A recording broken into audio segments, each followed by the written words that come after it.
December 1967. The campaign of North Vietnamese General Giap is going badly. The Americans are applying the pressure on a dozen battlefields. His troops are taking mounting casualties and suffering from a loss of morale. He desperately needs a major victory.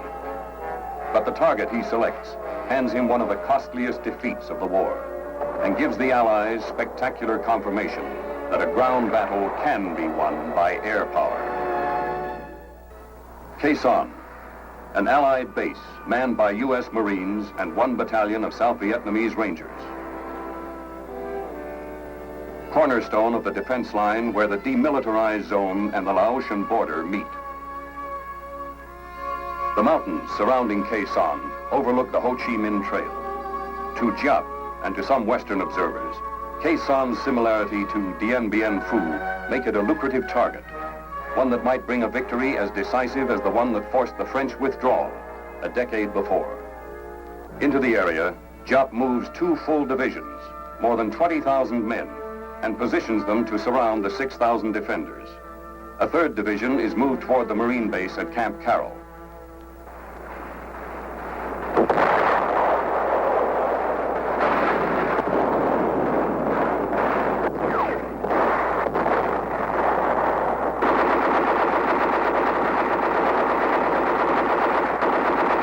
As the battle lines are drawn and the Marines repulse probes against their tightened perimeter, General William Westmoreland gives his Deputy Commander for Air, General William Momyer, operational control of all air elements in the defense of Khe Sanh.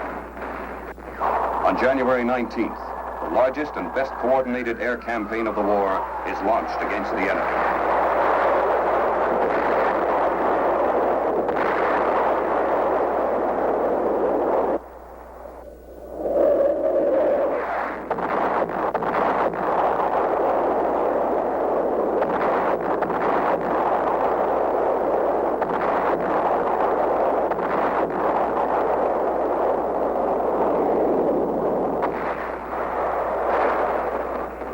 Land routes blocked, every ounce of food, every round of ammunition must be flown in to the besieged Marines across an air bridge that is always busy, always dangerous.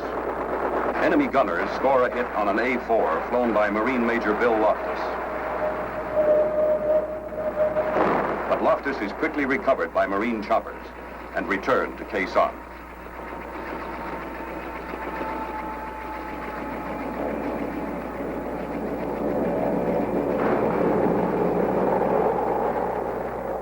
Big cargo aircraft become known as mortar magnets. But in spite of the mortars, in spite of enemy anti-aircraft fire, in spite of bad weather, the air bridge is never cut.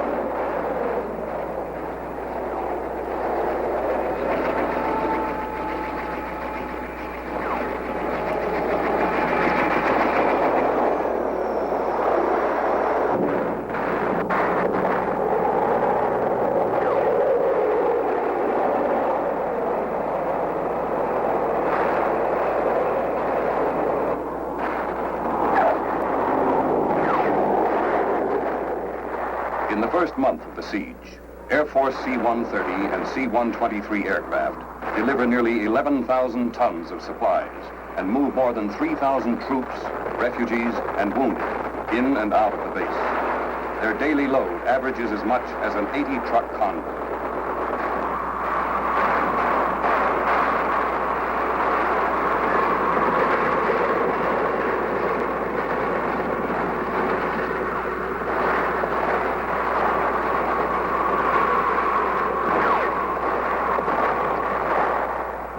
A handful of Air Force aerial port personnel, under constant enemy fire, load and offload as many as 30 aircraft in a day.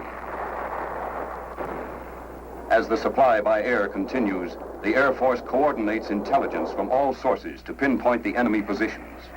Air Force reconnaissance crews are able to penetrate the jungle canopy and zero in on enemy targets with highly sophisticated electronic and photographic devices that detect the enemy's slightest move.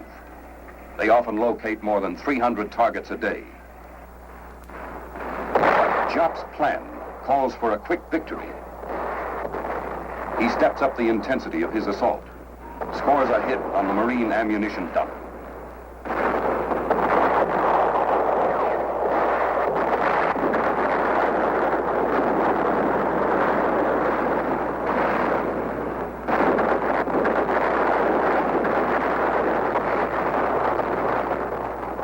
On 23 February, 1,300 rounds slam into Khe Sanh. Casualties among the defenders mount.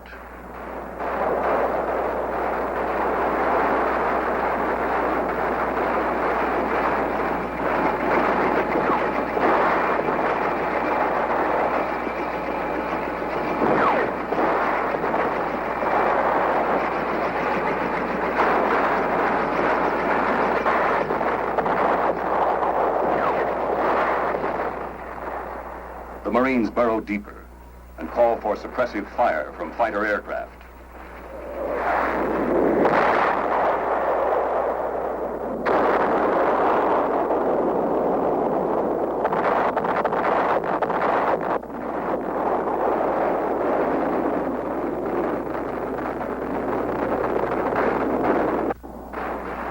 On the airstrip, the airlift planes meet increasing enemy fire.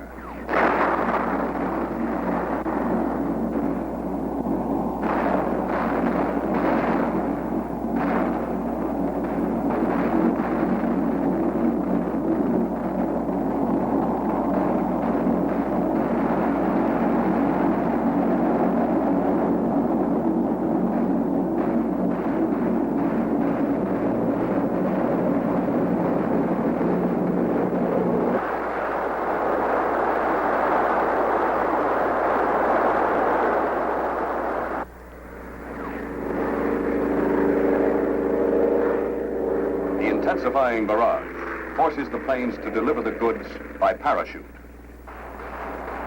The communists are steadily increasing their attack. The specter of Dien Bien Phu is revived in American headlines. But what the French lacked, the Americans have in overwhelming strength, the decisive element of air power.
operating around-the-clock strikes, airborne battlefield command and control centers in modified C-130 aircraft orbit Khe Sanh, enabling the airborne commander on the scene to talk with the Marines on the ground, the fighter aircraft pilots, and 7th Air Force headquarters in Saigon.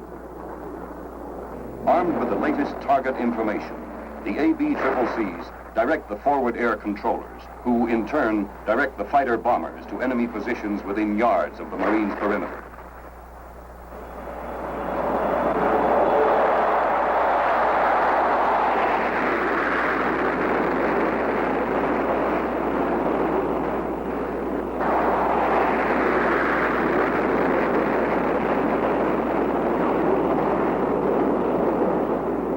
The B-52s, with their sophisticated radars, are able to strike in any weather.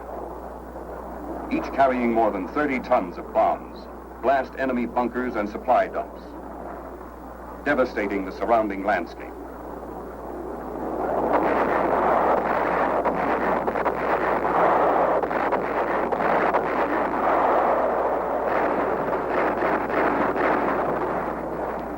At night, unseen and unheard, until their payloads hit, they strike terror into the hearts of the communist troops.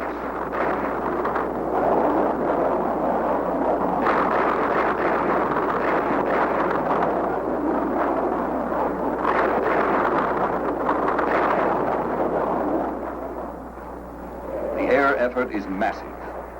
In February and March, General Momyer directs more than 21,000 sorties in defense of Khe Sanh.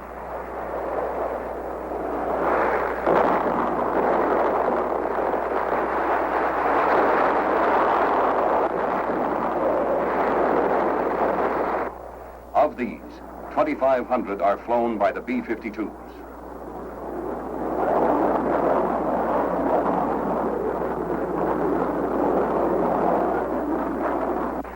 During the same time period, Marine artillerymen at Khe Sanh and Army gunners firing from bases many miles away lobbed thousands of shells at the enemy.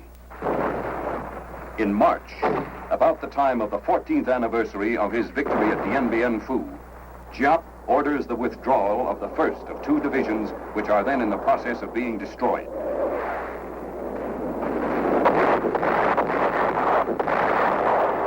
At the same time, the monsoon lifts, clearing the skies for a growing stream of airlift and medevac aircraft. Tactical fighters continue their precise attacks, complementing the heavy bombardment of the B-52s, increasing the pace of the enemy withdrawal. The Marines move out in pursuit of the enemy. Now the extent of the communist defeat becomes more apparent. The debris left on the battlefield is mute testimony. Stockpiles of ammunition, rockets, mortars, and automatic weapons, laboriously packed down the Ho Chi Minh Trail, are abandoned. Captured North Vietnamese troops provide added facts. One regiment is reported to have lost 75% of its 2,000 men. Mass desertions to escape the bombing are not uncommon. Giap's soldiers were existing on starvation rations. Total enemy losses are estimated at 15,000 men. The long siege is over. On April 7th, the President of the United States sends a message to the armed forces in Southeast Asia. The relief of the forces which have held the base at Khe Sanh is an occasion for me to express the pride and confidence I feel in those who are carrying forward the nation's struggle against aggression in Southeast Asia. The enemy intended to overrun the base at Khe Sanh. Less than 6,000 United States Marines and South Vietnamese Rangers, backed by our tremendous air capacity, pinned them down, kept them away from the populated areas, and imposed heavy casualties.